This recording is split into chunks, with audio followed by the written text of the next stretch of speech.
আজকের গল্প রাতের রংধনু। রচনায় রোজ, গল্প পাঠে সৌরভ এবং রোজ। কিছু কল্পনা ও কিছু বাস্তবের মেলবন্ধনে আপনাদের জন্য আমাদের বিশেষ এই আয়োজন। শুরু হচ্ছে আজকের গল্প রাতের রংধনু।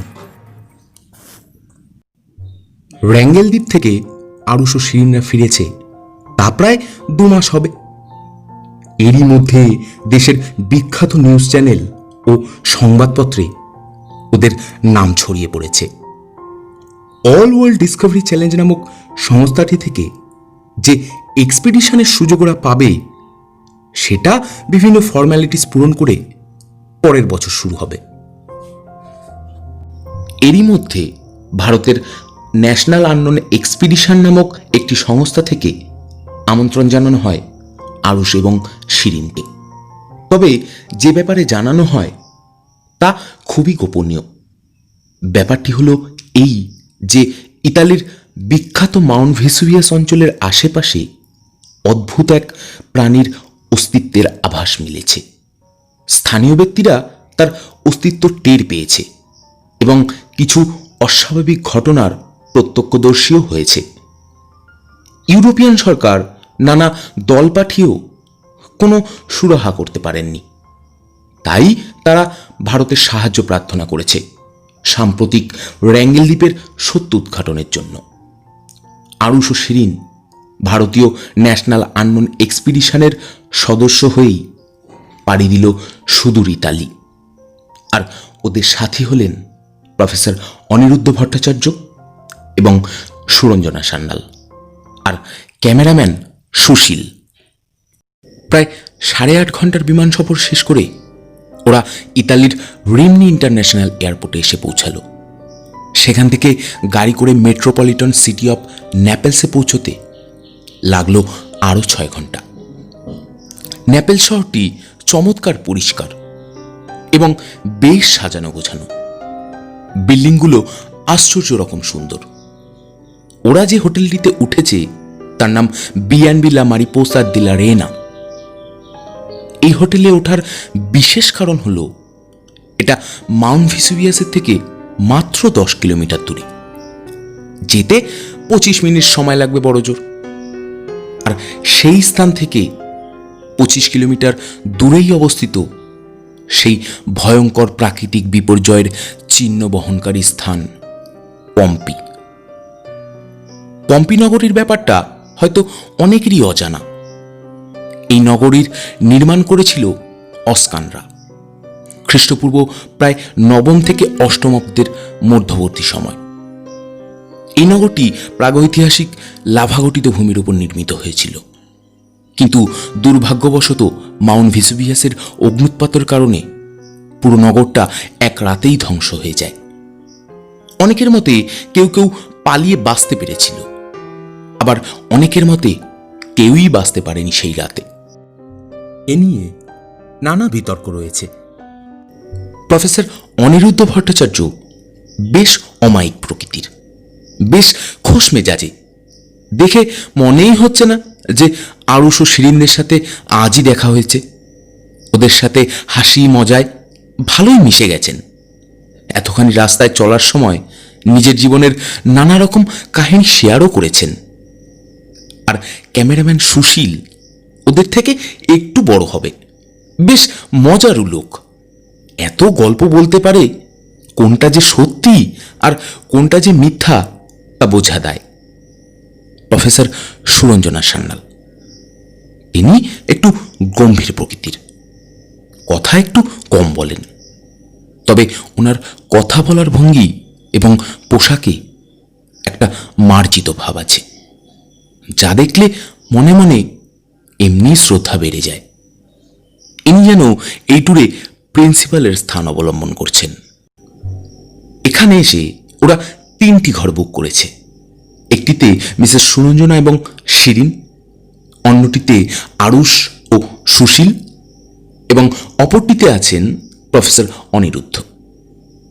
প্রথম দিন এসে ওরা সকলেই বেশ ক্লান্ত হয়ে পড়েছে, তাই একটু বিশ্রাম নিয়ে নিল ওরা। যে ইউরোপিয়ান সংস্থাটি ওদের আমন্ত্রণ জানায় তার প্রতিনিধি হিসেবে মিস্টার লরেন্সো এসেছিলেন সকালে। উনি সমস্ত কিছুর বন্দোবস্ত করে দিয়ে যান। ওনার কাছ থেকে আরুষরা জানতে পারল বেশ মাস কয়েক হল মাউন্ট ভেসুভিয়াসের উত্তরাঞ্চলে একটি বসতি আছে। সেখানে নাকি রাত হলেই গাছে আগুন জ্বলতে দেখা যায়। এর ফলে প্রায় জায়গায় জায়গায় গাছ পুড়ে বনের মধ্যে ফাঁকা স্থানের সৃষ্টি হয়েছে। প্রথম দিকটায় মনে করা হয়েছিল হয়তো দাবানলের কারণে এটা হচ্ছে, কিন্তু এখানে উষ্ণতা আর্দ্র ও তুলনামূলক ঠান্ডা প্রকৃতির। দাবানল লাগার কোনো সংযত কারণই চোখে পড়ে না। তাছাড়া কিছু কিছু লোকের মতে প্রাগৈতিহাসিক পাখি আর্কিওপ্টেরিক্সকে নাকি এই অঞ্চলে দেখা যায় মধ্যরাত্রে। তবে কেউই নিশ্চিত নয় এই ব্যাপারে, স্বচক্ষে কেউই দেখেনি, সবই মন গড়া। শিরিন এবার প্রশ্ন করল, আপনাদের কি মনে হয় সত্যি কি কোনো প্রাণী আছে? মিস্টার লরেন্সো বলল, হ্যাঁ, প্রাণী যে আছে তাতে আমরা নিশ্চিত। প্রফেসর অনিরুদ্ধ বললেন, কিরকম? আপনাদের কাছে কি কোনো প্রমাণ আছে? মিস্টার লরেন্সো বললেন, আমরা অনুমান করছি যে প্রাণীটি কোনো সরীসৃপ জাতীয়, কারণ আমরা একটা বড় খোলস খুঁজে পাই। সেটার দৈর্ঘ্য প্রায় 30 ফুট, তাও খোলসটা অর্ধেক। তার মানে প্রাণীটি 30 ফুটের থেকেও অনেক বেশি লম্বা। অবাক করার মতো ব্যাপার এই যে খোলসটির গায়ে দুটো বড় গোল ফুটও আছে। আন্দাজ 25 সেন্টিমিটার তো হবেই। মিসেস সুরঞ্জনা বললেন, আচ্ছা, এমনও তো হতে পারে কোনো এমন লুকোনো গুহা বা পাহাড়ের ফাটল আছে, সেখান থেকেই লাভা জাতীয় কোনো কিছু নিঃসৃত হয়ে এই কাণ্ড হচ্ছে। মিস্টার লরেন্সো বললেন, সবই খুঁটিয়ে দেখেছে আমাদের লোকজন, কিন্তু কিচ্ছু পায়নি। লাভের লাভ কিছুই হচ্ছে না, শুধু জায়গার পর জায়গা পুড়ে যাচ্ছে। গাড়ি করে ওরা মাউন্ট ভেসুভিয়াসের উদ্দেশ্যে রওনা দিল। গাড়ি করে যেতে যেতেই বিভিন্ন সম্ভাবনার কথা আলোচনা করছিল ওরা। তারপর একটা নির্দিষ্ট সময় ওরা পৌঁছল মাউন্ট ভেসুভিয়াসের পাদদেশে। যাত্রীদের সুবিধার্থে মাউন্ট ভেসুভিয়াসে চড়ার জন্য সুরম্য রাস্তা তৈরি করা আছে ঢালবে। ওরা সেই রাস্তা দিয়েই ওপরে উঠতে লাগলো। খানিকটা উঁচু স্থান থেকে শিরিন দূরবীন দিয়ে দেখতে লাগলো চারিদিকটা। ও দেখতে পেল কিছুটা দূরে বনভূমিতে কালো কালো ছোপ। প্রফেসর অনিরুদ্ধ এগিয়ে এসে বললেন, ওখানেই বোধ হয় আগুন লেগে ওই রকম খাপ ছাড়া ভাবে সৃষ্টি হয়েছে। সেই রাস্তা থেকে নেমে ওরা মাউন্ট ভেসুভিয়াসের আশপাশটা ঘুরে দেখতে লাগলো, যদি কোনো ফাটল বা গুহা চোখে পড়ে। হঠাৎই একটা চিৎকার শুনে ওরা দেখল মিসেস সুরঞ্জনা পায়ে হাত দিয়ে একটা পাথরের উপর বসে পড়েছে। সবাই সেই দিকেই দৌড়ে গেল। শিরিন দেখল পায়ের তলায় এক জায়গায় কি একটা ফুটে রয়েছে। অসহ্য যন্ত্রণায় মুখ কুঞ্চিত হয়ে গেছে ওনার। শিরিন টেনে বার করে দেখল 1 আঙ্গুল লম্বা একটা সূচালো জিনিস। কি সেটা বুঝতে পারল না কেউ, তবে কোনো গাছের কাটা হবে হয়তো। মিসেস সুরঞ্জনা আর হাঁটতে পারবেন না, তাই গাড়িতেই বসে রইলেন। আরুষ বলল, আমাদের কিন্তু জঙ্গলের ওদিকটা একবার ঘুরে আসা দরকার। যে জায়গায় আগুনে পুড়ে গাছগুলো ছাই হয়ে গেছে সেখানে পৌঁছলো ওরা। পুড়ে যাওয়ার ধরন দেখে ওরা এটা নিশ্চিত হলো এই আগুন মোটেই প্রাকৃতিকভাবে লাগা সম্ভব নয়। তাহলে একটা একটাই সম্ভাবনা পড়ে থাকে, সেটা হলো মানুষ। কেউ বা কারা কোনো কারণে এই কাজ করে থাকবে। ভাবতে ভাবতেই আরুষ হঠাৎ কি একটা জিনিস দেখে নিচু হয়ে তুলতে গেল, এবং তখনই শিরিন একটা অদ্ভুত ধরনের জিনিস খুঁজে পেল। জিনিসটি ঝিনুকের খোলের মতো, পাতলা, খুবই হালকা, 20 সেন্টিমিটার লম্বা আর চওড়ায় প্রায় 12 সেন্টিমিটার হবে। বাদামি রঙের একটা ছোটখাটো বাটি বলা যেতে পারে। একটা নয়, চারিদিক থেকে প্রায় 20-25টা পেল ওরা। প্রফেসর অনিরুদ্ধ জিনিসগুলোর গন্ধ শুকল, কেমন যেন বিশ্রী, গা গুলিয়ে ওঠার মতো গন্ধ। কি জিনিস সেটা কেউই টের পেল না। শিরিন আরুষকে একবার ডাকলো জিনিসগুলো দেখার জন্য, কিন্তু আরুষ যেন শুনতেই পেল না। কেমন অন্যমনস্ক দেখালো ওকে। এমন সময় একটু দূর থেকে একটা চিৎকার শুনতে পেল ওরা। এ তো সুশীলের গলা। ওরা দৌড়ে গিয়ে যা দেখলো তাতে গাটা স্রেফ গুলিয়ে গেল। ওরা দেখল একটা আধপোড়া মৃতদেহ, বিকৃত, গলে যাওয়া, শরীর থেকে বিশ্রী গন্ধ বেরোচ্ছে। নাকে হাত দিল ওরা। হয়তো ইনি বসতিরই কেউ। মনে হচ্ছে কেউ হয়তো এখানে কোনো চোরা কারবার চালাচ্ছে। সুশীল সবকিছুর ছবি তুলে নিল। কেবল শিরিনী বলল, প্রকৃতি বড় রহস্যময়। সেদিনকার মতো ওরা সবাই হোটেলে ফিরে এলো। 5 জন মিলে বসে ছবিগুলো নিয়ে একটু পর্যবেক্ষণ করতে লাগলো, কিন্তু লাভ তাতে কিছুই হলো না। আরুষ খানিকক্ষণ কিছু ভাবল, তারপর সে একটু গম্ভীর হয়েই বলল, এত দূর থেকে পর্যবেক্ষণ করা সম্ভব নয়। আমাদের কাছাকাছি কোনো স্থানে ক্যাম্প করে থাকা উচিত। মিসেস সুরঞ্জনার পায়ে অসহ্য যন্ত্রণা। স্থানীয় ডাক্তারের মতে যেটা ওনার পায়ে গেঁথেছিল তা এক প্রকারের ডার্ট হবে।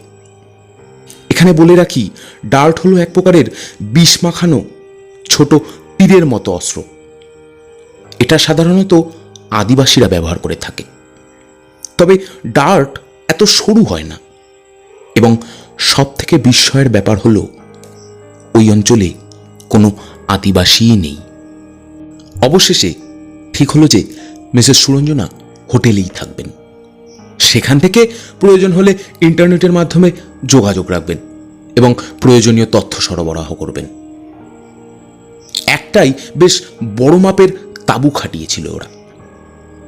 প্রায় 2 দিন হয়ে গেল, কিন্তু তেমন উল্লেখ্য কিছুই ঘটল না।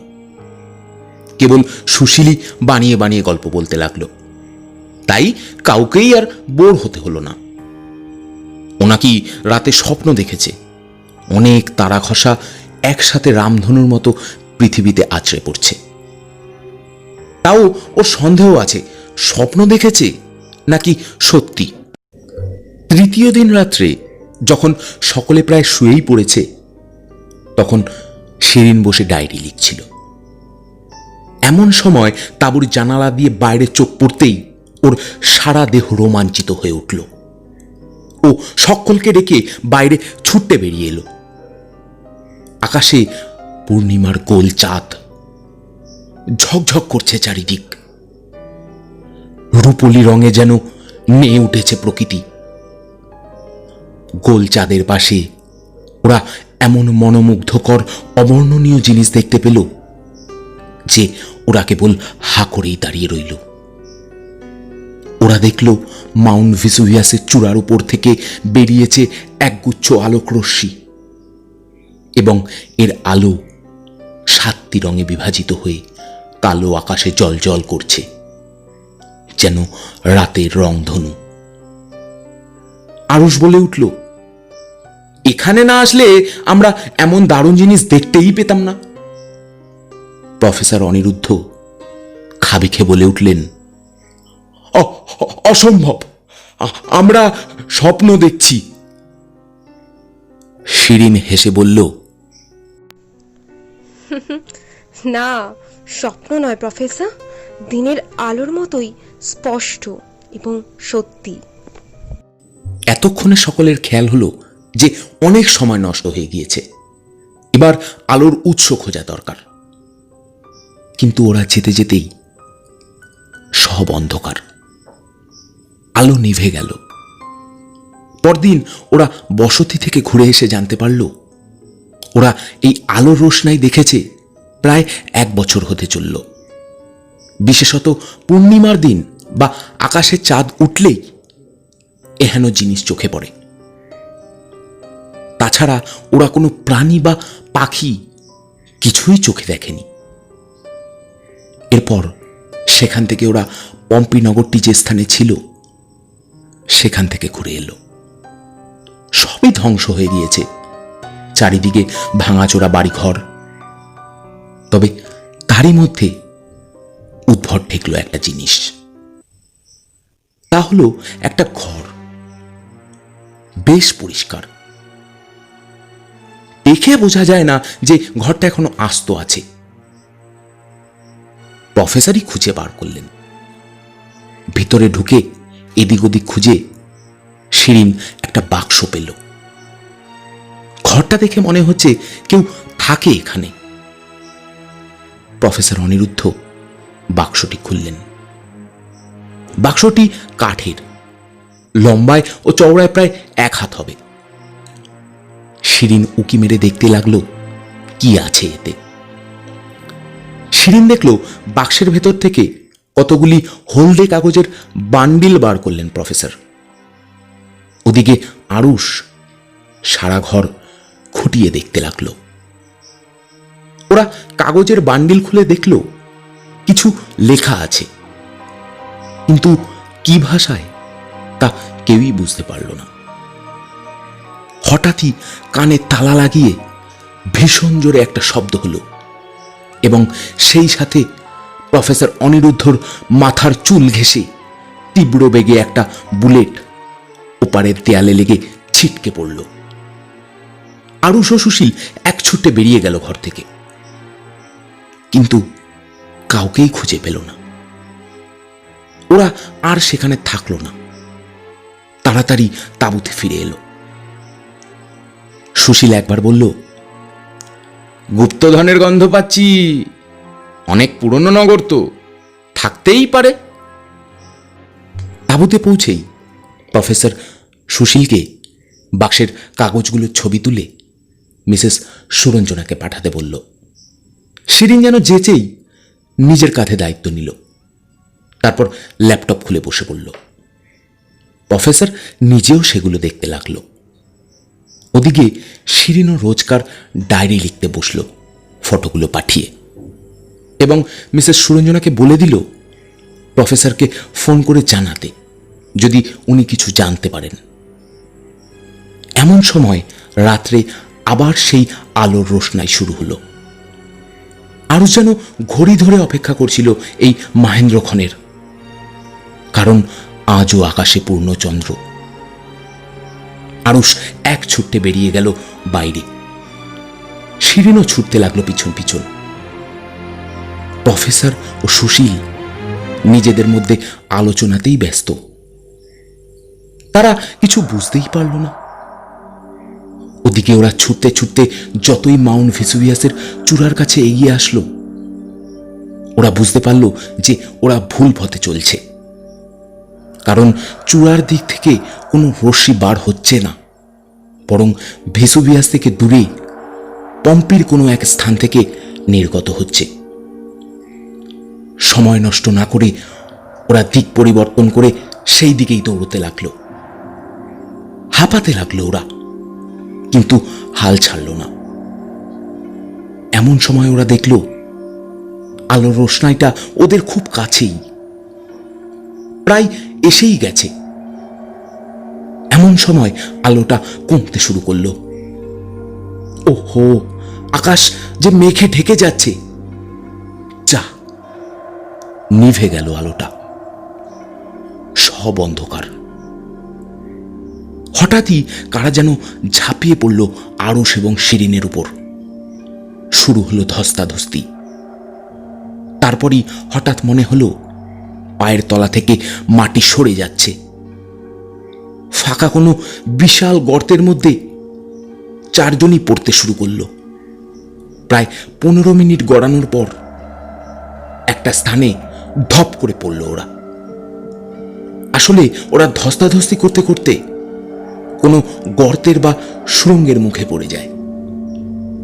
সেখান থেকেই গভীরে তলিয়ে যেতে থাকে। ওদিকে প্রফেসর সুরঞ্জনা প্রফেসর অনিরুদ্ধকে ফোন করে বললেন যে উনি সমস্ত লেখাটা উদ্ধার করতে পেরেছেন। আসলে লেখাটা সাধারণ টাস্কান ভাষায় লেখা, কিন্তু যে বা যারা লিখেছে তারা মিরর রাইটিং করেছে, অর্থাৎ সাধারণ লেখাকে উল্টিয়ে লিখেছে, ফলে সহজে বোঝা যাচ্ছে না। কোনো ব্যাপার তো নিশ্চয়ই আছে তার মধ্যে।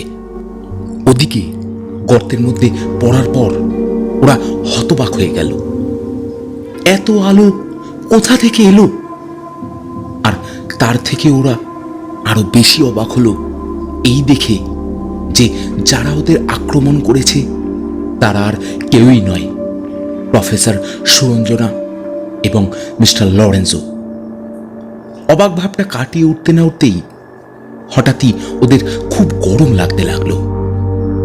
তারপরই ওরা ভয়ে এক হাত পিছনে পিছিয়ে গেল। আসলে ওরা এতক্ষণ লক্ষ্যই করেনি। ওদের গা ভয়ে কাটা দিয়ে উঠল। এ কি দেখছে ওরা? সকলের রুদ্ধশ্বাসে এক পলকে তাকিয়ে রইল সামনের দিকে। তাদের থেকে মাত্র 10 কিংবা 15 মিটার দূরে পড়ে আছে এক অদ্ভুত প্রাণী, আর তার ওপারে বড় খাদ, নিচে গরম লাভা, তাতেই গুহা আলোকিত হয়ে আছে। প্রাণী বললে ভুল হবে, এটা সরীসৃপ এবং দৈত্যাকার। মিসেস সুরঞ্জনার চোয়াল ঝুলে পড়ল ভয়ে। প্রাণীটা এত বড় যে প্রায় 10 মানুষ সমান গুহার ছাদে গিয়ে ওর পিঠ ঠেকছে। প্রাণীটার বড় বড় দুটো ডানা আছে। ও উঠে দাঁড়ালে হয়তো গুহাটা ঢেকে যাবে ডানার তলায়। গায়ে এক প্রকার আঁশে ঢাকা। এই আঁশগুলোই শিরেনের দেখা ঝিনুকের খোলা। লেজের আগায় পালক, গায়ের রং উজ্জ্বল রূপালী, মুখ থেকে লেজ অবধি আঁশে ঢাকা, 4টে পা। শিরিন বলে উঠল, ড্রাগন। কারোর মুখ দিয়েই আর কোনো কথা বার হলো না। অপূর্ব সুন্দর প্রাণীটি যেন রূপোর বর্মে মোড়া, রাজকীয় ভঙ্গিতে শুয়ে আছে চোখ বন্ধ করে। ওরা পালাবে কিনা বুঝতে পারল না, আর পালাবেই বা কোন পথে। শিরিন প্রাণীটির দিকে এক দৃষ্টে তাকিয়ে থেকে সামনে এগিয়ে গেল এবং কিছুক্ষণ পর বলে উঠল, আরে প্রাণীটা যে মরণাপন্ন, দেখছিস না ওর শ্বাস ঠিক পড়ছে না, ধুঁকছে তো। হঠাৎই এমন এক অদ্ভুত কাণ্ড ঘটল যে ওদের সকলের চোখ ধাঁধিয়ে গেল। গর্তের মধ্যে দিয়ে চাঁদের আলো প্রবেশ করে এসে পড়েছে জীবটির গায়ে, এবং সেই রূপলি আশে প্রতিফলিত হয়ে আলোটি 7টি রঙে বিভাজিত হয়ে ছড়িয়ে পড়েছে চারিদিকে, এবং তারই একটা অংশ গর্তের মুখ থেকে ঠিকরে বেরিয়ে কালো নিশ্ছিদ্র আকাশকে যেন ফুঁড়ে দিল, এবং মেঘমুক্ত আকাশে সৃষ্টি হলো রাতের রংধনু। সেই সাথে ড্রাগনটি চোখ খুলল, যেন জ্বলন্ত নীলচে আগুনের শিখা, কিন্তু তেজ নেই। জন্তুটির চোখ দুটি যেন করুণ আরতিতে ভরা। শিরিন এগিয়ে গিয়ে হাত রাখল প্রাণীটির ডানার এক অংশে। শিরিনদের অবাক করে দিয়ে ডানাটা আলতো করে উঁচু করল প্রাণীটি। তারপর পা দিয়ে একটা জিনিস এগিয়ে দিল শিরিনের দিকে। তারপর চোখ বন্ধ করে পৃথিবী ত্যাগ করল। শিরিন দেখল জিনিসটি একটি ডিম, প্রায় ৩৫ সেন্টিমিটার লম্বা হবে। প্রকৃতির এক অপরূপ সৃষ্টি আজ নিঃশেষ হয়ে গেল। ড্রাগনটি মা ছিল। শিরিনকে দেখে হয়তো বুঝেছিল সেও একজন নারী, তাই তার শেষ সম্পত্তি গচ্ছিত রেখে পৃথিবী থেকে চিরতরে বিদায় নিল। আরুষের গায়ে অনেক জোর।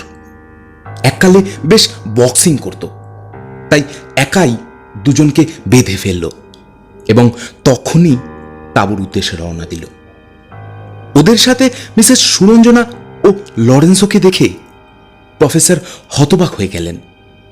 প্রফেসর অনিরুদ্ধ বললেন, মিসেস সুরঞ্জনা যদি তোমাদের সাথেই থাকেন, এতক্ষণ তবে ফোনে যিনি মিসেস সুরঞ্জনা হিসেবে পরিচয় দিলেন তিনি কে? সুশীল ফিসফিস করে বলল, স্যার, ভূত নয় তো। প্রফেসর মৃদু ভৎসনা করে বললেন, আচ্ছা সুশীল, এটা কি মজা করার সময়?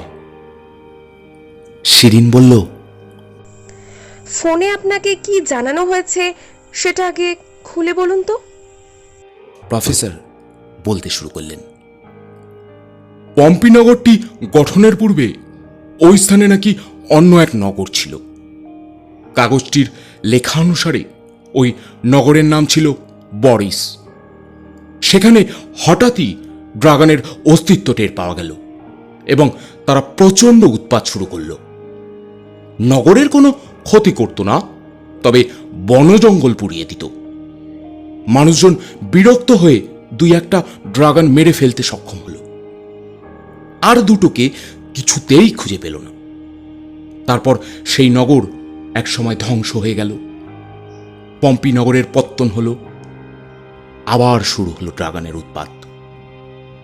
মনে হয় ওই ড্রাগন দুটি মাউন্ট ভিসুভিয়াসের অভ্যন্তরে থাকত।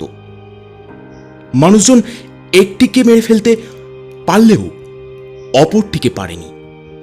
শোনা যায় পম্পি নগরটি মাউন্ট ভিসুভিয়াসের অগ্নুৎপাতের কারণে ধ্বংস হয়নি, বরং অভ্যন্তরে থাকা ড্রাগনের অগ্নুদ্গীরণের জন্য রাতারাতি ওই নগর ধ্বংস হয়ে যায়। কেউ একজন বা কিছু মানুষ হয়তো বাঁচতে পেরেছিল, তাদেরই লেখা এই কাগজগুলি। লোকের মুখে শোনা যেত নাকি গ্রিক মিথোলজিতে এই ড্রাগনের কথাই উল্লেখ আছে। তার নাম নাকি সিলভাডন। তার দেহ ছিল রূপোর বর্মে ঢাকা ও হাড় সোনার। বহু শতাব্দী এরা বেঁচে থাকত। একটি ড্রাগন জন্ম দিতে নাকি 2000 বছর সময় লাগত। এই ড্রাগনটি বিখ্যাত রাজা হেরাকেলসের সঙ্গে ছিল, যার সাহায্যে তিনি হাইড্রাকে হত্যা করেন। এতক্ষণ ধরে সবকিছু শোনার পর আরুষ বলল, আমার অনুমান যদি সঠিক হয় তাহলে মিসেস সুরঞ্জনা আমাদের সাথে এই প্রথম ইতালিতে আসেননি। তিনি আগেও এখানে এসেছিলেন, আর তার প্রমাণ আমি জঙ্গলেই পাই। প্রথম দিন আমি জঙ্গলে গিয়ে এটা খুঁজে পেয়েছিলাম। এই বলে আরুষ একটা জিনিস দেখালো। সবাই দেখলো একটা গ্লাভস। এটা মিসেস সুরঞ্জনার সেটা আমি বুঝতে পেরেছিলাম, তবে সম্পূর্ণ নিশ্চিত ছিলাম না, কারণ আমরা যেদিন হোটেলে উঠি উনি সেদিন রাত্রে এক পাটি গ্লাভস হাতে নিয়ে অন্যটি খুঁজছিলেন। আসলে উনি ভাবতেই পারেননি যে উনি এক পাটি গ্লাভস জঙ্গলে ফেলে রেখে এসেছেন। আমরা এখানে আসার কয়েকদিন আগেই উনি এখানে এসেছিলেন এবং এই একই হোটেলে উঠেছিলেন। ওনার সাথে হোটেল ম্যানেজারের কথোপকথন শুনেছি আমি। তাছাড়া উনি অপূর্ব ইতালিয়ান ভাষায় কথা বলতে পারেন। সেবার এসে হয়তো কোনো কারণে তিনি বনের মধ্যে যান এবং সেখানেই গ্লাভসটি হারান। প্রফেসর অনিরুদ্ধ এতক্ষণ হতবাক হয়ে বসেছিলেন। তারপর সেই ভাবটা কাটিয়ে উঠে বললেন, সে কি? জটিলতা কাটাবার জন্য শিরিন বলে উঠল, হ্যাঁ, আরুষ ঠিকই বলছে। তাছাড়া আপনাকে যিনি ফোন করে মিসেস সুরঞ্জনা বলে পরিচয় দিলেন, তিনিই হলেন আসল প্রফেসর সুরঞ্জনা। আমিও ওনাকে ছবিগুলোর সাথে আপনার ফোন নাম্বার দিয়েছিলাম। প্রফেসর অনিরুদ্ধ বললেন, কি বলছো? আসল সুরঞ্জনা, নকল সুরঞ্জনা? আমি তো কিছুই বুঝতে পারছি না। আমাদের সাথে যে সুরঞ্জনা এসেছেন, তুমি বলতে চাইছো সে নকল? আর যদি তাই হয়, তবে তুমি আসল সুরঞ্জনাকে চিনলে কিভাবে? শিরিন বলে উঠল, বারে চিনব না? মিসেস সুরঞ্জনা সান্যাল যে আমার মা। ন্যাশনাল আননোন এক্সপিডিশন থেকে আমার মাকে আমন্ত্রণ জানানো হয়, কিন্তু মিসেস মেরিনা, অর্থাৎ যিনি আমাদের সাথে মিসেস সুরঞ্জনার সেজে ইতালিতে আসেন, এবং মিস্টার লরেন্সো মিলে ষড়যন্ত্র করে কিছুদিন পরই আরেকটি চিঠি পাঠান ওই সংস্থার নামে। তাতে লেখা ছিল যে কিছু আভ্যন্তরীণ সমস্যার কারণে ওনারা আমার মাকে নিতে পারছেন না। ওনারা কাঁচা কাজটি করে বসেন, ভালো করে খবর না নিয়েই দুম করে আমার মাকে না নিয়ে আমাকে নিয়ে আসেন। মিসেস মেরিনা বাঙালি, কিন্তু স্বামী ইটালীয়, অর্থাৎ লরেন্সো। এ কথা শুনে সবাই যেন আকাশ থেকে পড়ল। মিসেস মেরিনা আমার মায়ের ছদ্মবেশ নিয়ে, অর্থাৎ ডুপ্লিকেট প্রুফ নিয়ে আমাদের সাথে চলে আসেন। আমি প্রথম দিন থেকেই জানি, তবুও দেখতে চাইছিলাম মাকে না নেবার উদ্দেশ্যটা কি। ওদের মুখ থেকেই না হয় শোনা যাক। আরুষ বলল, তুই কিভাবে জানলি যে এনারা স্বামী স্ত্রী? শিরিন বলল, সিম্পল ব্যাপার, ওনার নিজস্ব আইডি প্রুফ দেখে সেখান থেকেই তো ওনার নাম ও স্বামীর নাম জানতে পারি, আর সেটা ওনার পার্সোনাল ব্যাগ হাতড়েই পেয়ে যাই। তাহলে এবার শোনা যাক ওরা কি কারণে এসব করেছেন। মিসেস মেরিনা সাপের মতো দৃষ্টি হালেন শিরিনের দিকে। আরুষ গর্জন করে উঠল, আপনি কি বলবেন, নাকি অন্য কোনো ব্যবস্থা নেব? মিসেস মেরিনা বলতে শুরু করল, আমি ও লরেন্সো এই অঞ্চলে অনেক খোঁজাখুঁজি করেও কোনো রহস্যের কিনারা করতে পারিনি। যে ইউরোপিয়ান সংস্থাটি তোমাদের আমন্ত্রণ জানায়, তার প্রতিনিধি মিস্টার ববের কাছ থেকে ওই কাগজগুলো ছিনিয়ে নিই এবং তাকে আগুনে পুড়িয়ে হত্যা করি। কিন্তু ওই কাগজের মানে আমরা বুঝতে পারলাম না। আমরা এটুকু বুঝেছিলাম যে ওটা ওই অঞ্চলের কোনো গুপ্তধনের নির্দেশ দিচ্ছে। তাই লরেন্সো প্রতিনিধির পরিচয় দিয়ে তোমাদের সাথে দেখা করেন। তোমাদের সাহায্যে জায়গাটা খুঁজে তোমাদের সরিয়ে দেবার প্ল্যান করলাম। আমরাই পম্পিনগরের ওই ভাঙা বাড়িতে কাগজগুলো লুকিয়ে রেখেছিলাম এবং সেটা তোমরা পেয়ে গেলে, তাই গুলি করে ভয় দেখানোর চেষ্টা করলাম। আমরা ধারণা করতে পারিনি যে ওখানে কোনো প্রাণী থাকতে পারে। তাছাড়া পায়ে মিথ্যে কাটা ফুটিয়ে জিনিসটার বিশ্বাসযোগ্যতা বাড়ালাম। আলাদা থেকে লরেন্সোর সাথে যোগাযোগ রাখলাম। তারপর তো তোমরা সবই জানো। শিরিন ব্যাগ থেকে ডিমটা বার করে এগিয়ে দিল প্রফেসর অনিরুদ্ধর দিকে। প্রফেসর বিস্ময়ে মুখ হা করেই রইল। সমস্ত ব্যাপারটা প্রফেসরকে বলল ওরা। প্রফেসর জিজ্ঞাসা করল, আচ্ছা, এই ডিমটা কি জীবন্ত?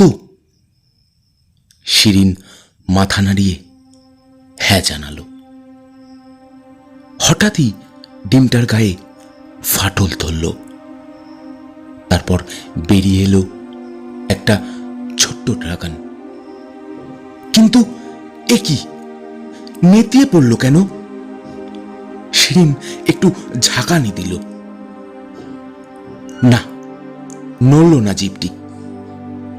ততক্ষণে ভোর হয়ে গেছে। সূর্যের এক চিলতে আলো ওই ছোট্ট মৃত ড্রাগনটির গায়ের সোনালি চকচকে আশের উপর পড়তেই তৈরি হলো এক অকৃত্রিম বর্ণনাহীন উজ্জ্বল রংধনু।